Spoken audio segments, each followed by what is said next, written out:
We housewives must take an attempt to free our kitchens from European customs which are not applicable to Palestine. We should wholeheartedly stand in favor of healthy Palestine cooking. We should foster these ideas not merely because we are compelled to do so, but because we realize that this will help us more than anything else in becoming acclimatized to our old new homeland. I know this. Now, this was an excerpt from a 1936 book called How to Cook in Palestine, brazen colonial book published by the Women's International Zionist Organization. One of the first Jewish cookbooks to be actually printed in Palestine during the British Mandate, and it presents food as nation building for settlers. It was aimed at primarily Jewish immigrant women from Nazi Germany, teaching them to sort of adapt their culinary habits to a new climate and a new environment, Palestine, and urging them to sort of embrace healthy Palestine cooking, local produce rather than European staples. But of course, the cookbook does not acknowledge indigenous Palestinian culinary traditions or their creators, essentially cultural appropriation and erasure, both of Palestinians, under the guise of adaptation. And today you see them marketing everything, as you said, as Middle Eastern restaurants or Israeli food. Your thoughts? Well, I mean, repeat the year that was written. 1936.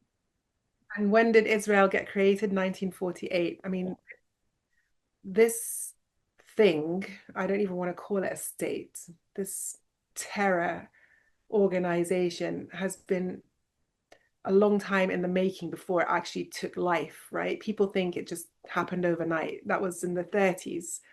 And they were writing these books because they were preparing people, because they knew they were coming. They knew what they were going to do. Why would you write these things? They could have just met their neighbors and become friends with them and learn how to cook like we all do. And it is cultural appropriation. It is erasure. It is, and also, I've read that book and I've seen it and I've seen the recipes. And they talk about these foreign ingredients. I mean, zucchini is not so foreign, but it might be. But from Palestine, we know that it's not. The way that it's written is frightening, right? It's like indoctrinating them to be something that they're not.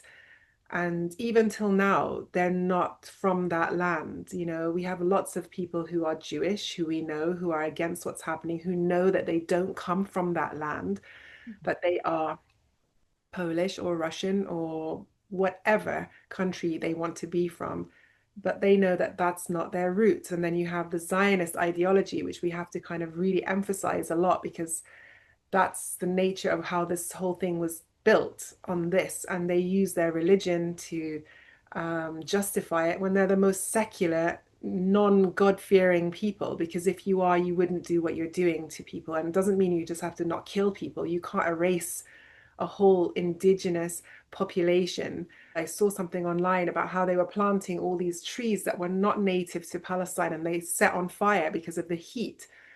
They've been there now for what, 77 years, and they still don't know the land. They don't know how to tend to it.